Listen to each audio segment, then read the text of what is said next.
Pradėkime nuo skaičiaus, kurį tiesą sakant net sunku suvokti. Nuo 1990-ųjų Lietuva prarado 803 tūkstančius gyventojų. Milžiniškas skaičius. Taip, tai beveik ketvirtadalis visos populiacijos. Tarsi, įsivaizduokim, nuo žemėlapio būtų išnykęs Kaunas, Klaipėda, Šiauliai ir Panevėžys. Visi kartu. Būtent.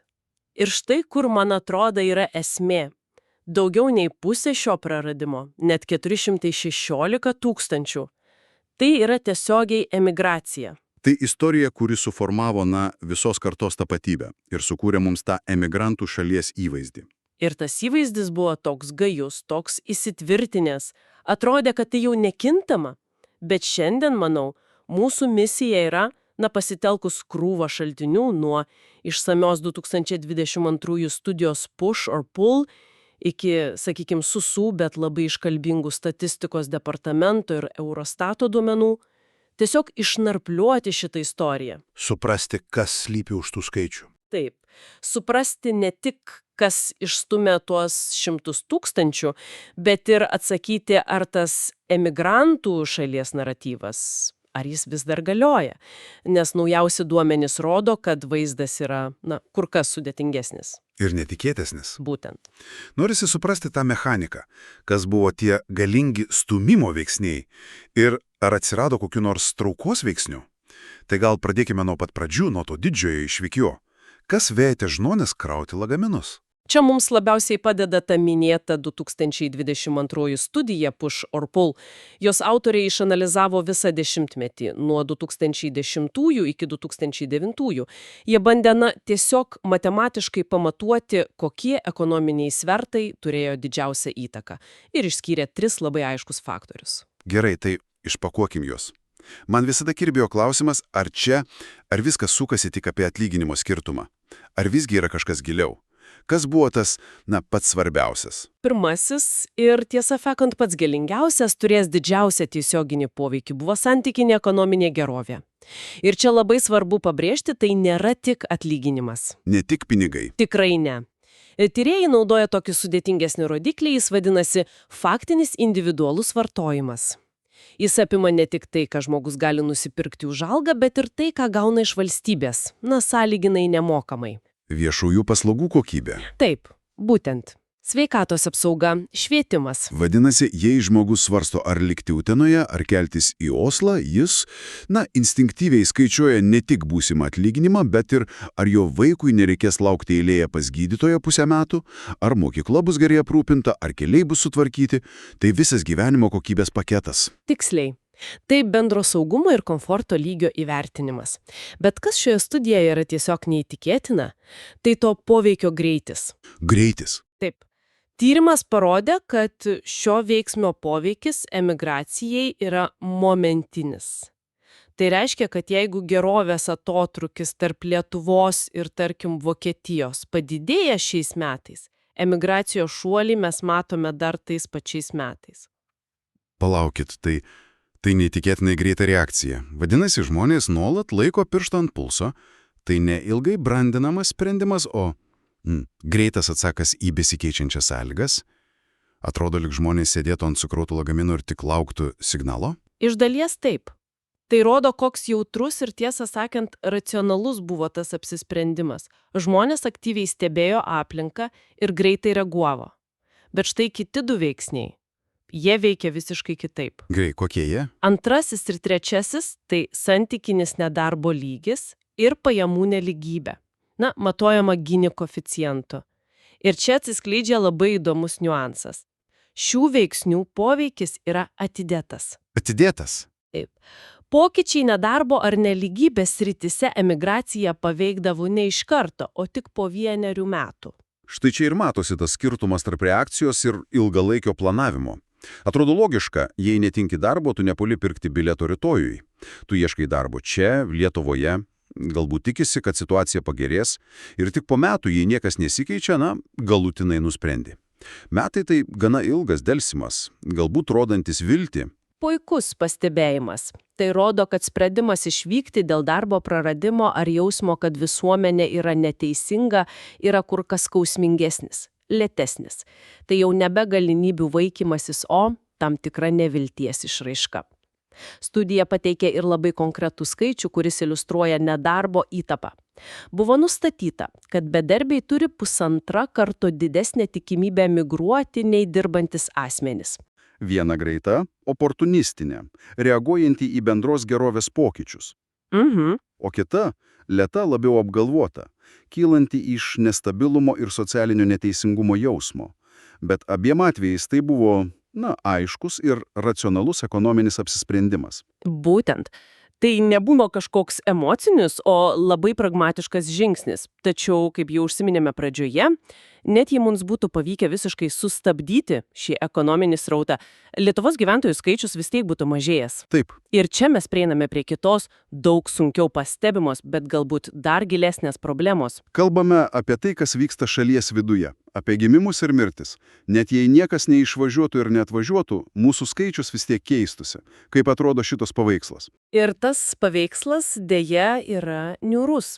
Tai yra ilgalaikė struktūrinių demografinė krizė. Šviežiausi 2024 Eurostato duomenys yra labai iškalbingi. Lietuvoje natūralus gyventojų skaičiaus mažėjimas, tai yra mirčių persvara prieš gimimus, jis buvo vienas didžiausių visoje Europos Sąjungoje, siekia -6,4 atvejų tūkstančių gyventojų. Pabandykime šitą abstraktų skaičių paversti kažkuo apčiuopiamu. Ką tai reiškia realybėje per metus? Tai reiškia, kad per metus Lietuva vien dėl šito disbalanso praranda apie 18 tūkstančių žmonių. 18 tūkstančių? Taip. Tai tolygu tam, kad kasmet nuo žemėlapio išnyktų, tokio dydžio miestas kaip Radviliškis ar Kėdainiai. Ir tai vyksta metai iš metų. Bet juk visa Europa sensta. Ar mes čia kažkuo labai išsiskiriam, ar tiesiog esam bendros tendencijos dalis? Taip, senstanti visuomenė ir neigiamas prieaugis yra visos Europos galvos skausmas. Visoje ES mirčių skaičius viršija gimimų skaičių jau nuo 2012-ųjų, tačiau problema yra mastas. Lietuva kartu su Latvija, Bulgarija yra šios neigiamos tendencijos pačiame priekyje. Esam lyderiai, bet ne iš gerosios pusės. Deja, taip. Mūsų natūralus nykimas yra gerokai spartesnis nei ES vidurkis. Tai lėtinis procesas. Gerai, tai pabandykime visada sudėti į vieną vietą. Kokia būtų esminė išvada iš šitos dalies? Išvada yra, labai aiški ir šiek tiek neraminanti. Net jeigu emigracija iš Lietuvos visiškai sustotų.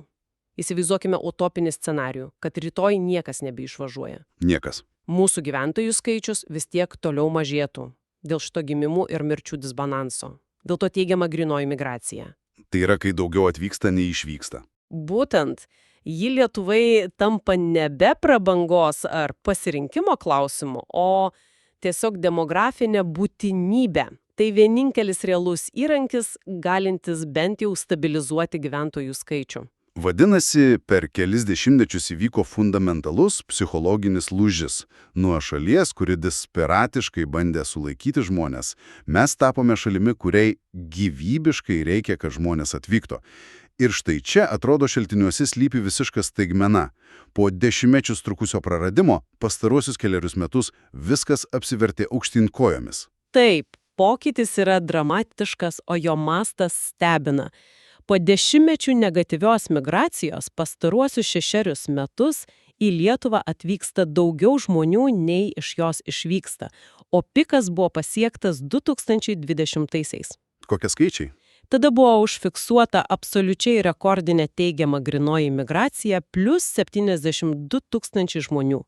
Per 1 metus. 72 tūkstančiai. Tai milžiniškas skaičius. Bet kas tie žmonės? Ar čia suveikia kažkokia stebuklinga programa ir masiškai grįžo lietuviai? Nes anksčiau būtent grįžtantys emigrantai ir sudarydavo didžiausią dalį migracijos. Ir čia yra dar vienas esminis pokytis. Imigrantų sudėtis pasikeitė net pažįstamai. Šaltiniai rodo, kad iki, tarkim, 2017-ųjų apie 80% visų atvykstančiųjų iš tiesų buvo grįžtantis Lietuvos piliečiai. Taip, prisimenu tą tendenciją. Tačiau 2024-aisiais situacija apsivertė 180 laipsnių kampu. Net 63% imigrantų buvo užsieniečiai, neturintys Lietuvos pilietybės. Tai fundamentalus pokyčius. Ar tai reiškia, kad Lietuva staiga tapo tokiu ekonominiu traukos centru, kad čia masiškai plūsta užsieniečiai? Ar tie traukos veiksniai pagaliau pradėjo veikti? Štai čia reikia būti labai atsargiems.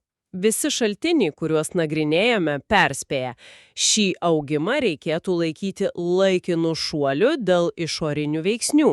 Išorinių veiksnių. Geopolitikos. Tikėtina. Nors karas Ukrainoje tiesiogiai ir neįvardyjamas, 2020 m. piko laikas yra nepaprastai iškalbingas. Be to, viename iš šaltinių pavadintame Migration Trends nurodoma, kad laikinąją apsaugą gavę ukrainiečiai nėra laikomi pabėgėliais pagal tarptautinės konvencijas, o yra įtraukiami į bendrą imigracijos statistiką. Tai gali paaiškinti tokius didelius oficialius skaičius. Vadinasi, šis antplūdis nebūtinai rodo, kad Lietuvoje atsirado kažkokių tvarių ilgalaikių ekonominių traukos veiksnių. Veiksnių, kurie veiktų nepriklausomai nuo krizių kaiminystėje. Tai labiau panašu į reakciją į išorinį sukrėtimą. Būtent tai buvo humanitarinės krizės pasekmė, o ne naujos ekonominės realybės įrodymas. Ir vėlesni skaičiai šį atsargų vertinimą tik patvirtina. Kaip jie keitėsi?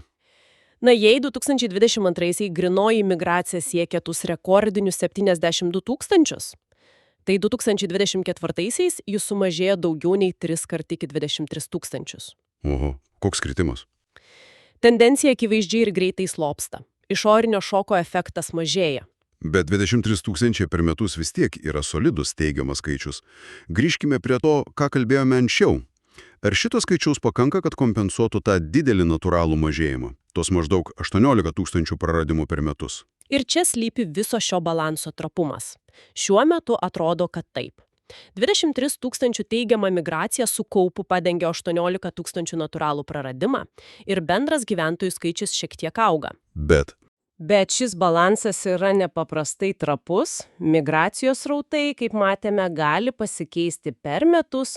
Prognozės 2025 ir vėliau yra, labai prieštaringos. Vieni šaltiniai prognozuoja, kad migracijai toliau lėtėjant, bendras populiacijos skaičius jau visai netrukus vėl pradės mažėti. Kiti teigia, kad po kelerių metų augimo vėl neišvengiamai matysime kritimą. Taigi esminė išvada būtų ta, kad pastarųjų metų demografinis augimas, kuriuo galbūt spėjame pasidžiaugti, jis nulemtas ne fundamentalių tvarių pokyčių šalies viduje, o staigaus ir laikino išorinio sukrėtimo. Tiksliai. Tuo tarpu pamatinis iššūkis mirčių persvara prieš gimimus niekur nedingo. Mes tiesiog laikinai užklijavome pleistrą ant daug gilesnės žaizdos. Visiškai teisingai. Tas pleistras gali bet kada nukristi, o ilgalaikiai lėtinė demografinė liga išlieka pagrindinė Lietuvos problema. Gerai, apibendrinkime visą šią sudėtingą kelių dešimtmečių istoriją. Pradėjome nuo šalies, kurią apibrėžė masinė emigracija.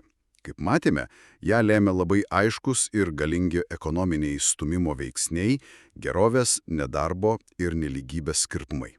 Ir šią jau savaime sudėtingą situaciją dar labiau apsunkino nepalanki vidinė demografinė padėtis. Neigiamas natūralus prieaugis. Jis nors ir būdingas visai ES, bet Lietuvoje yra vienas aštriausių. Tai tarsi vidinis kraujavimas, kurį labai sunku sustabdyti. Galiausiai stebėjome dramatišką, bet, kaip paaiškėjo, labai trapų posūkį. Posūkį į teigiamą grynąją migraciją, kuris atrodo yra labiau susijęs su išoriniais geopolitiniais įvykiais, o ne su, tvarių traukos veiksnių atsiradimu Lietuvoje. Taip. Dėl viso to, ateities demografinis balansas išlieka nepaprastai miglotas ir priklausomas nuo išorės. Būtent. Ir tai veda prie vieno esminio strateginio klausimo ateičiai. Šaltiniai analizuojantis demografinės prognozes rodo, kad iki 2050 metų daugumos Lietuvos regionų, ypač šiaurėje ir rytuose, gyventojų skaičius ir toliau drastiškai mažės. Nepaisant, kas vyksta Vilniuje ir Kaune? Taip, tuo pat metu matome kitą globalų reiškinį, pasaulinis gimstamumo lygis sparčiai krenta. Beveik visur. Tai reiškia, kad ateityje potencialių migrantų, dėl kurių konkuruos visos išsivysčiusios šalis, skaičius pasaulyje tiesiog trauksis.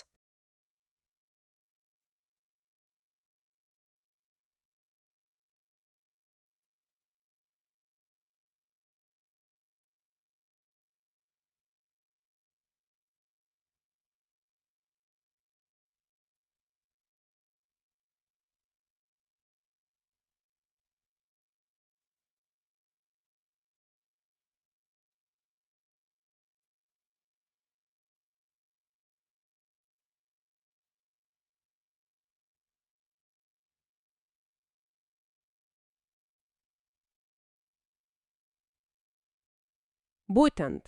Ir tai veda prie vieno esminio strateginio klausimo ateičiai. Šaltiniai, analizuojantis demografinės prognozes, rodo, kad iki 2050 metų daugumos Lietuvos regionų, ypač šiaurėje ir rytuose, gyventojų skaičius ir toliau drastiškai mažės. Nepaisant, kas vyksta Vilniuje ir Kaune? Taip, tuo pat metu matome kitą globalų reiškinį, pasaulinis gimstamumo lygis sparčiai krenta. Beveik visur. Tai reiškia, kad ateityje potencialių migrantų, dėl kurių konkuruos visos išsivyšiusios šalis, skaičius pasaulyje tiesiog trauksis. Klausimas. Kaip tokia šalis kaip Lietuva vis labiau konkurencingoje pasaulinėje kovoje dėl talentų ir tiesiog dėl žmonių, kaip ji gali sukurti tvarius, ilgalaikius traukos veiksnius? Veiksnius, kurie pranauktų laikinus ekonominius pranašumus ar gebėjimą reaguoti į krizes. Kas yra tas magnetas, kuris galėtų pritraukti ir išlaikyti žmonės ne vieneriems metams, o visam gyvenimui? Tai ko gero ir yra pagrindinis klausimas, į kurį turėsime atsakyti per artimiausius 10 mečius.